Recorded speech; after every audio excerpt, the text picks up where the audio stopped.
Ready to move in premium triplex villas at Bachapalli APR Projects.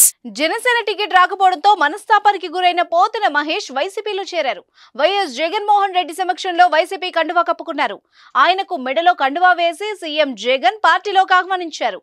Vijayawada నుంచి ర్యాలీగా పల్నాడులో జగన్ బస చేసిన సైట్ వద్దకు వెళ్లి వైసీపీ తీర్థాన్ని పుచ్చుకున్నారు.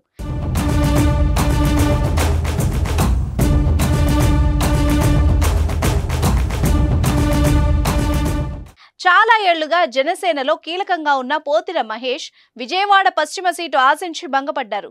పొత్తులో భాగంగా పశ్చిమ సీటు బీజేపీకి దక్కగా అక్కడి నుంచి మాజీ కేంద్ర మంత్రి సుజనా చౌదరి పోటీ చేస్తున్నారు. దీంతో జనసేన పవన్ కళ్యాణ్ పై తీవ్ర విమర్శలు చేస్తూ ఆయన పార్టీ నుంచి బయటకు వచ్చేశారు. నాయకుడంటే నమ్మకమని, భరోసా ఇచ్చేవాడు, భవిష్యత్తు మీద భద్రత కల్పించేవాడే నాయకుడని, పవన్ కు సొంత పార్టీ జెండాపై ప్రేమ లేదని, ఇతర పార్టీల జెండాలు మోయాలనుకుంటున్నారని తీవ్రంగా విమర్శిస్తూ జనసేనకు గుడ్ బై చెప్పారు.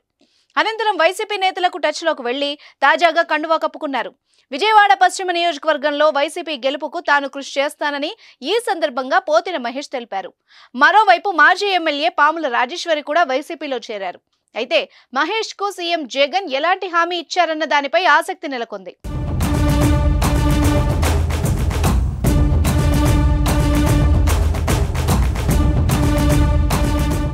సుమన్ టీవీలో మీ పర్సనల్ అండ్ బిజినెస్ ప్రమోషన్స్ కోసం కింది నెంబర్కి కాంటాక్ట్ చేయండి.